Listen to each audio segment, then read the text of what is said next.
እግዚአብሔር በአምስት መንገዶች ሁላችንንም ይፈትነናል። ውድ ኦርቶዶክሳውያን ሁላችሁም በጥሞና በተረጋጋ መንፈስ ሆናችሁ አዳምጡ። እግዚአብሔር በአምስት መንገዶች ሁላችንንም ይፈትነናል። እነዚህ አምስት መንገዶች ምንድናቸው?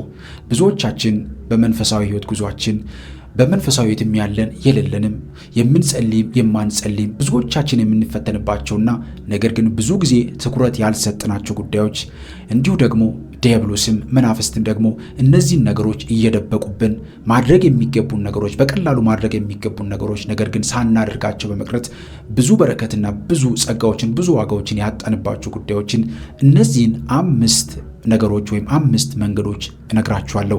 እስከ ፕሮግራሙ ፍጻሜ ድረስ ከኔ ጋር ከቆያችሁ ብዙ ነገር ትማራላችሁ። ውድ ቤተሰቦቼ በተረጋጋ መንፈስ ሆናችሁ አዳምጡ።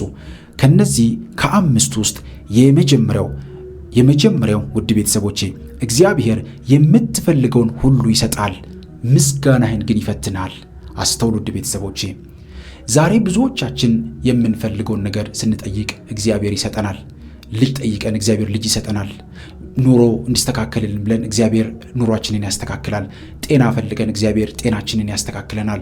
ብዙዎቻችን ዛሬ መጠየቅ ያልቻልነው ጥያቄ ግን በጣም በሚገርም ሁኔታ ሀብቱ ይመጣልናል፣ ደስታው ይመጣልናል፣ ሰላሙ ይመጣልናል። ግን ደግሞ እግዚአብሔርን ማመስገንና በምስጋና ሕይወት ውስጥ የመመላለሱን ነገር ግን ሁላችንም ብዙዎቻችን እንረሳለን። ዛሬ ብዙዎቻችን እግዚአብሔር ከነበርንበት ሕይወት ከነበርንበት ፈተና ከነበርንበት መከራ አሻግሮን አውጥቶን ግን ዛሬ በምንኖረው ሕይወት ውስጥ በተስተካከለና በደስታ ውስጥ ሆነን እግዚአብሔርን የረሳን በጣም ብዙ ሰዎች አለን። ስለዚህ እዚህ ጋር እንደተገለጸው የምትፈልገውን ሁሉ ይሰጣል፣ ምስጋናህን ግን ይፈትናል ይላል። አስተውሉ። አንዳንድ ጊዜ በሕይወታችን የፈለግነውን ሁሉ ይሳካልናል፣ የጠየቅነው ሁሉ ይሆንልናል። ጤናው፣ ሀብቱ፣ ትዳሩና ስኬቱ ይሞላልናል። በዚህ ጊዜ አምላክ የሚፈትነው በረከቱን ሰጪውን ረስተ በበረከቱ ብቻ ትመሰጣለህ ወይስ ሰጪውን ታመሰግናለህ የሚለውን ነው። አስተውሉ ውድ ቤተሰቦቼ። በረከቱን የሰጠንን እግዚአብሔርን እንረሳለን። አውደ ዓመትንና ክብረ በዓላትን ስናክብር እግዚአብሔር በዛን ቀን እግዚአብሔር የሚመሰገንበት እግዚአብሔር ከፍ የሚልበት ቀን ነበረ። ብዙዎቻችን ይህንን ነገር በመርሳት የራሳችንን የሥጋ ፍላጎት የሥጋ ሐሳባችንን ለሥጋ የሚመቹንን ነገሮች በማድረግ የምናሳልፍበት ብቻ ሆነ። ልደቶቻችን፣ ሰርጎቻችን፣ መንፈሳዊ መግባራቶቻችን እግዚአብሔርን ጠይቀን እግዚአብሔር የፈጽመልን ነገሮች ላይ በሙሉ እግዚአብሔርን ብዙዎቻችን እየረሳን እንገኛለን። ስለዚህ እግዚአብሔር የሚፈትነን በምንድን ነው? በምስጋና ይፈትነናል። ስለዚህ ነው ደጋግሜ የምናገረው በየትኛውም ሕይወታችን ላይ በየትኛውም መንገዳችን ላይ ምስጋና ሊቀድም ይገባል። ከጸሎታችን ውስጥ አራቱ ከሚካተቱ ነገሮች ውስጥ ካልኩት አንዱ ምስጋና ነው። በጸሎታችን ውስጥ በእያንዳንዱ ሕይወታችን መንገድ ውስጥ ምስጋናን መለማመድ ያስፈልጋል። እያንዳንዱ ክርስቲያን በሕይወት ውስጥ እግዚአብሔር ከሕይወቱ ስላራቅለት እግዚአብሔር የማይጠቅመውን ለሕይወታችን የማይሆነውን ነገር ነው ከሕይወታችን የሚያርቅልን። ያ ስለተነሳ ያ ስለራቀልን እግዚአብሔርን ልናመሰግን ይገባል። እግዚአብሔር የጠየቅነውን ሁሉ የማይሰጠን በዚህ ምክንያት ስለሆነ ማለት ነውና ስለዚህ የመጀመሪያው የምትፈልገውን ሁሉ ይሰጥህና ምስጋናን ግን ይጠይቃል። እግዚአብሔር ይጠብቃል። አያችሁት? ምስጋናችሁ በዛ መንገድ ውስጥ ያገኛችሁት በረከት ሰጪውን ታመሰግናላችሁ ወይ? ይሄ በጣም ወሳኝ ነገር ነው ውድ ቤተሰቦች። ስለዚህ የምንመሰጠው በረከቱን ሰጪውን ረስተን በበረከቱ ብቻ ትመሰጣለህ። አያችሁት? ይሄ ነው የብዙዎቻችን ችግር። በረከቱን የሰጠንን እግዚአብሔርን ረስተን በበረከቱ ብቻ እንደሰታለን። እግዚአብሔር ሀብታም እንድንሆን እግዚአብሔር ገንዘብ እንዲሰጠን በረከታችን እንድትረፈረፍ ብለን እግዚአብሔር ገንዘብ ጠይቀን ነው እግዚአብሔር ገንዘብ ከሰጠን በኋላ ገንዘቡን ማግኘት ስንጀምር ወደ ሀብቱ ማማ ስንሄድ እግዚአብሔርን እንረሳለን፣ ቤተክርስቲያን እንረሳለን፣ በጎ ተግባርን እንረሳለን። እግዚአብሔርን ልጅ ስጠኝ ብለን ለምነን ጠይቀን እግዚአብሔር ልጅ ከሰጠን በኋላ ከዛ በኋላ 2 3 4 ልጅ መውለድ ስንጀምር እግዚአብሔርን እንረሳለን። ለምን? አሁን የፈለግነውን ነገር ስላገኘን ከዚህ በኋላ እግዚአብሔር አያስፈልግም ብለናል ብዙዎቻችን። እግዚአብሔር በእውነት ልቦናችንን ይመልስልን። በዚህ መንገድ ያለን ሰዎች በምስጋና ሕይወት ልንመላለስ ይገባል። ራሳችንን መፈተሽ ያስፈልጋል። ራሳችንን በደንብ መመልከት በጣም ወሳኝና አስፈላጊ ነገር ነው። ቅዱሳን አባቶቻችን በተለይም ደግሞ ቅዱስ ዮሐንስ አፈወርቅ እንዲህ ይለናል፣ በረከቱ ይደርብን። ሰይጣን በችግር ጊዜ ከሚያደርግብን ውጊያ ይልቅ በምቾትና በደስታ ጊዜ የሚያደርግብን ውጊያ እጅግ አደገኛ ነው። በችግር ጊዜ ወደ አምላካችን እንደምንጮህ በደስታ ጊዜ ግን አምላካችንን እንረሳዋለን። ስለዚህ በሁሉ ነገር ላይ ስለ ሁሉም ነገር ለእግዚአብሔር ምስጋና ይሁን ማለትን አትተው ይለናል። ስለዚህ እንደነገርኳችሁ በማንኛውም ነገር ላይ እግዚአብሔርን ማመስገንን መለማመድ አለብን። የዲያብሎስ ትልቁ ዓላማ ሴራ ምንድነው? በእኛ ጥረት በእኛ ጉልበት እንዳመጣን አድርጎን ራሱ የማሳሳትን ሐሳብ አምጥቶ እንድንወድቅና ለእግዚአብሔር ምስጋና እንዳናቀርብ። ምክንያቱም ዲያብሎስ አንድ የወደቀበት መንገድ ምስጋና ባለማቅረቡ ነው። እኔ ጌታ ነኝ፣ እኔ ፈጣሪ ነኝ በማለቱ ነው፣ በመታበዩ ነው። የሚታበይ ሰው ደግሞ ምስጋና ማቅረብ አያውቅም። ስለዚህ ትዕቢት የዲያብሎስ ነው። መልካምነት፣ ምስጋና ደግሞ ከእግዚአብሔር ያገኘነው ነው፣ በጸጋ ከእግዚአብሔር ያገኘነው። ስለዚህ ይህንን በደንብ ልናደርገው የሚገባ መሰረታዊ ነጥብ ነው ማለት። ስለዚህ አንደኛው የምትፈልገውን ሁሉ ይሰጥና ምስጋናን ይፈትናል ማለት ነውና ይህንን በደንብ ማስተዋል ይገባል ውድ ቤተሰቦቼ።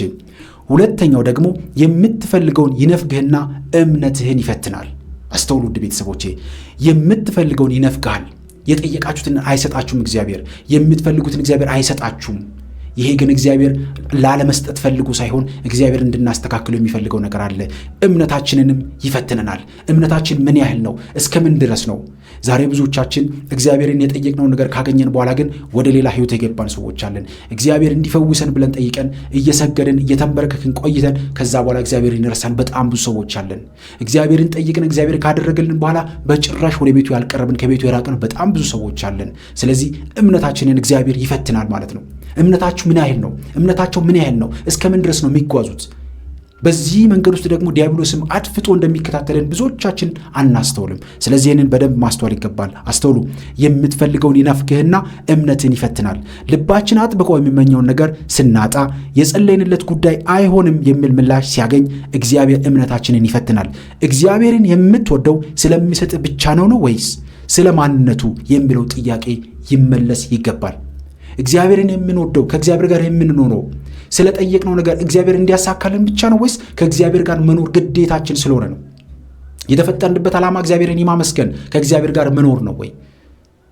እግዚአብሔርን የምንቀርበው ለጠየቅነው ጥያቄ እንዲመለስልን ብቻ ነው ወይ? ይሄ በጣም ወሳኝ ነገር ነው ውድ ቤተሰቦች። እዚህ ጋር እንደተገለጸው እግዚአብሔርን የምትወደው ስለሚሰጥህ ብቻ ነው ወይ?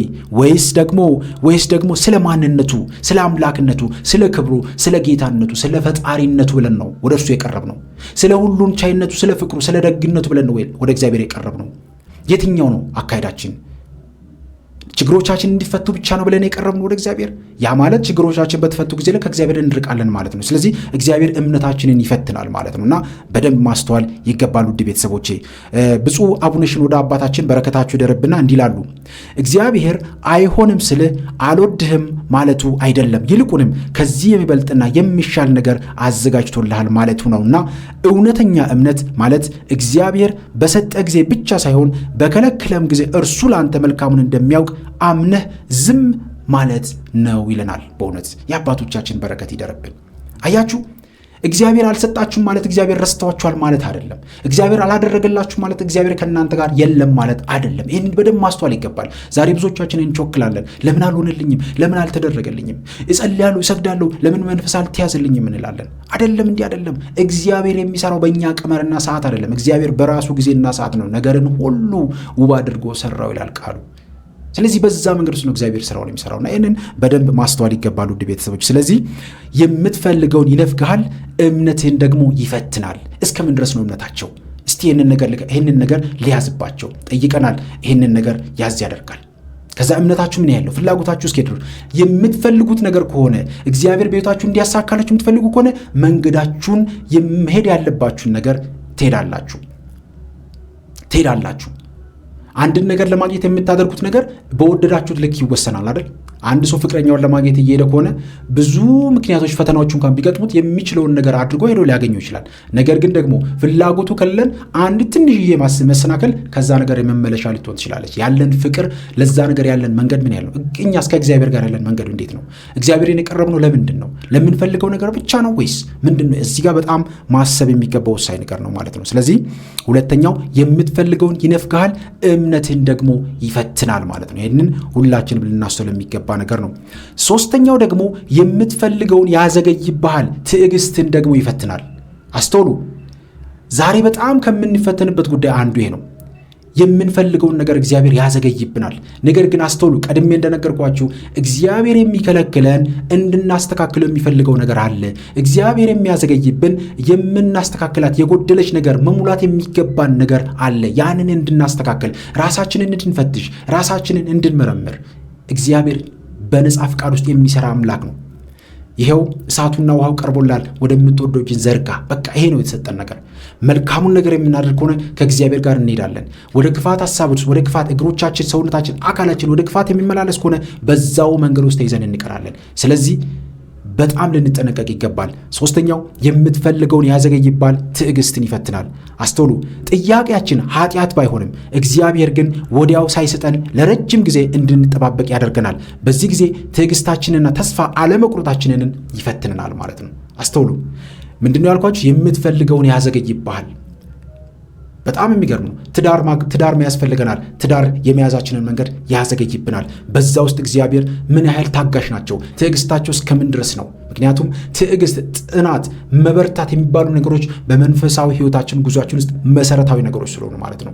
መታገስ ትልቅ በረከት፣ ትልቅ አክሊል የሚያሰጥ ስለሆነ ማለት ነው እና ቅዱሳን አባቶቻችን እሳቱ ሲጣሉ፣ በብዙ መከራ ውስጥ ሲያልፉ ያንን ሁሉ ታግለው ነው የሚገባቸውን አክሊልና ሽልማት ያገኙት። ትዕግስት፣ መታገስ በጣም ወሳኝ ነገር ስለሆነ፣ ጽናት በጣም ወሳኝ ነገር ስለሆነ ማለት ነው እና ስለዚህ ጥያቄያችን ኃጢአት ባይሆንም እግዚአብሔር ግን ወዲያው ሳይሰጠን ለረጅም ጊዜ እንድንጠባበቅ ያደርገናል። በዚህ ጊዜ ትዕግስታችንና ተስፋ አለመቁረጣችንን ይፈተናል ማለት ነው።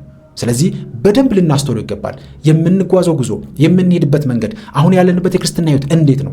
በምን አይነት መንገድ ውስጥ እንገኛለን? አሁን ከጠቀስኳችሁ ከሶስት ውስጥ በየትኛው ቦታ ላይ እንገኛለን? ራሳችንን በደንብ መመርመር ያስፈልጋል። እግዚአብሔር የሚፈትነን በእነዚህ በጣም ወሳኝ በሆኑ ነገሮች እግዚአብሔር ይፈትነናል። ዛሬ በእነዚህ መንገዶች አሁን ባነሷቸው ያልተፈተንን ሰዎች የለንም። በጣም ብዙዎቻችን ተፈትነናል። ትዳር እግዚአብሔር ሰጥቶን ከትዳሩ በኋላ እግዚአብሔርን ጭራሽ የረሳን ሰዎች አለን። በስጋውና ደግሞ ትዳሬን ባርክልኝ ብለን ጠይቀን ስጋውና ደግሞ ከተቀበልን በኋላ ጭራሽ ከስጋውና ደግሞ የራቅን ወደ ቤተክርስቲያን የማንቀርብ በጣም ብዙ ሰዎች አለን።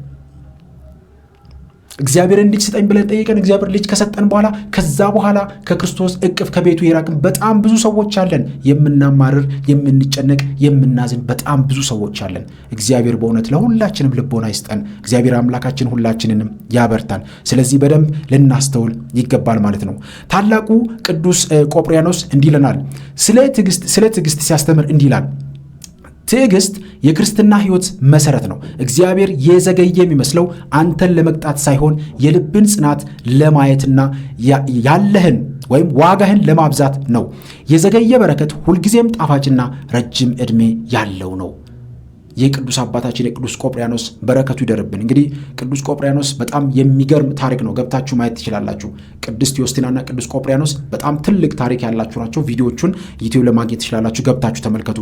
ኃይለኛ ጠንቋይ የነበረ፣ ኃይለኛ መተተኛ የነበረ፣ ኃይለኛ በዘመኑ የሚታወቅ የነበረ ጠንቋይ የነበረ ነው። ቅድስት ዮስቲና ግን አስተምራው እስከ ቅድስና ድረስ እንዲደርስ ያደረገች፣ በብዙ መንገድ የተዋጋች፣ የመተት እድሳትን የሚያርቅ አባታችን ነው። ገድሉንም ካገኛችሁ ብታነቡ በጣም ደስ ይለኛል። ገድሉን ብታነቡ፣ በተለይም ለመተት እድሳት በጣም ወሳኝ ገድል ነው የቅዱስ ቆጵርያኖስና የቅድስት ዮስቲና ማለት ነውና ይህንን ታሪካቸውን ብትመለከቱ ብታነቡ በጣም ወሳኝ ነው ማለት ነውና ስለዚህ ቅዱስ ቆጵርያኖስ የተናገረው ስለ ትዕግስት ባስተማረበት፣ ትዕግስት የክርስትና ሕይወት መሰረት ነው። እግዚአብሔር የዘገየ የሚመስለው አንተን ለመቅጣት ሳይሆን የልብን ጽናት ለማየትና ዋጋህን ለማብዛት ነው። የዘገየ በረከት ሁልጊዜም ጣፋጭና ረጅም ዕድሜ ያለው ነውና ይህንን በደንብ ማስተዋል ይገባል ውድ ቤተሰቦቼ። ስለዚህ በዚህ መንገድ ልንጓዝ ይገባል ማለት ነውና አራተኛው ደግሞ መከራና ስቃይን ይፈቅድብሃል፣ ጽናትንም ይፈትናል። አስተውሉ። ብዙዎቻችን በብዙ መንገድ እንቸገራለን። በመተቱ፣ በሟርቱ፣ በሰላቢው፣ በመተተኛው እንደዚሁም ደግሞ በህመም፣ በደዌ በብዙ ነገር እንቸገራለን። መከራ ይመጣብናል፣ ፈተና ይመጣብናል። ነገር ግን እግዚአብሔር በዚህ ውስጥ ጽናታችንን ይፈትናል። ጽናታችን ምን ያህል ነው? ጽናታችን እስከምን ድረስ ነው? መከራ መጥቶብኛል ብለን ከቤተክርስቲያን ይራቅን የለንም። ፈተና መጥቶብናል ብለን ከቤተክርስቲያን የራቅን የለንም። ታመናል ብለን ከቤተክርስቲያን የራቅን በጣም ብዙ ሰዎች አለን። ስለዚህ እግዚአብሔር እነዚህን አይነት ነገሮች ቤታችን ያቀርብና ጽናታችንን ይፈትናል። አስተውሉ ውድ ቤተሰቦቼ። አንዳንድ ጊዜ በሽታ፣ ሞት፣ ስደት ወይም ኪሳራ ሊገጥመን ይችላል። በዚህ እሳት ውስጥ ስናልፍ እግዚአብሔር ጽናታችንን ይፈትናል። በመከራ ጊዜ ትክደኛለህ ወይስ እንደ ኢዮብ ትጸናለህ ይለናል። እግዚአብሔር አምላካችን እንደ ኢዮብ ለሁላችንም ጽናቱን ብርታቱን ይስጠን። ኢዮብን ታሪኩን እናውቋለን። ኢቭን ሚስቱ እንኳን ሳትቀር ስትነቅፈው፣ ስትተቸው፣ ስትሳደበው፣ ብዙ ነገር ስታደርገው፣ ጓደኞቹ ሲዘባበቱበት፣ ብዙ ነገር ሲያደርጉበት ነበር። እግዚአብሔርን ትቶ ከመነሳት፣ እግዚአብሔርን ከመርሳት አንድም ነገር ያገደው የለም። እግዚአብሔርን ይዞ በሁሉም ነገር የሚበልጥብኝ እግዚአብሔር ነው። እግዚአብሔር ሰጠ፣ እግዚአብሔር ነሳ። ልጆቹ ሞቱበት፣ እግዚአብሔር ሰጠ፣ እግዚአብሔር ነሳ።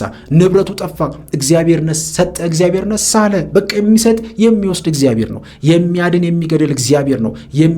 የሚጥል የሚያነሳ እግዚአብሔር ነው። ከወደቅንበት ከፍ የሚያደርገን እግዚአብሔር ነው። ስለዚህ የኢዮብን ጽናት ለሁላችን የሚስጠን። ስለዚህ መከራና ስቃይን ይፈቅድብናል።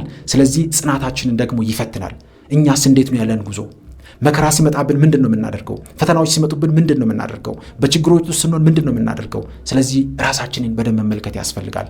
እግዚአብሔር አምላካችን በጉዟችን በመንገዳችን ሁሉ በእውነት እግዚአብሔር ያግዘን ያበርታን። ማር ይስሐቅ ሶርያዊ አባታችን በረከቱ ይደርብንና እንዲህ ይለናል፣ ፈተና የሌለበት መንገድ እግዚአብሔር የሌለበት መንገድ ነው። አስተውሉ። እግዚአብሔር የሚወዳቸውን ነፍሳት በመከራ ይፈትናቸዋል። መከራን ያለማማረር የምትቀበል ነፍስ ከሰማዕታት ጋር ትቆጠራለች።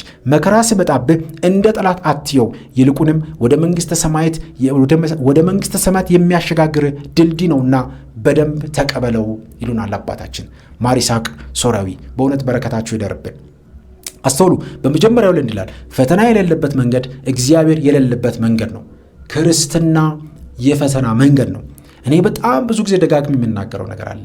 ሀብት ሲመጣላችሁ፣ ሀብት በሀብት ላይ ሲደራረብባችሁ፣ ያውም በጣም ልትጠነቀቁ ይገባል። አንዳንድ ሰዎች ሀብቱ ሲመጣ፣ ጤናው ሲስተካከል፣ ነገሮች ሲሞሉ መጠየቅ አይወዱም። በዚህ ውስጥ ግን ዲያብሎስ፣ መናፍስት ሊያደፍጡ ይችላሉ። ይህንን በጣም ማስተዋል ይገባል። የምትፈልጉትን ይሰጧችሁና ሌላውን ወደ እግዚአብሔር የሚያቀርባችሁን መንገድ ግን ይዘጋባችኋል። የዘላለም ሕይወት የምታገኙበትን ነገር ይዘጋባችኋል። ሀብቱን፣ ጤናውን፣ ደስታውን፣ ቤታችሁን ሙሉ ያደርግና ሌላውን ነገር ግን ይዘጋባችኋል። ቤተ ክርስቲያን መሄድ፣ መንፈሳዊ ምግባራት ለመሳተፍ የሚባሉ ነገሮችን ያርቅባችኋል። ለሕይወታችሁ የሚጠቅማችሁን ነገር ይዘጋባችሁና በዓለማዊ ሀሳብና በዓለማዊ ፍልስፍና ውስጥ ብቻ እንድትያዙና እንድትወጠሩ ያደርጋችኋል።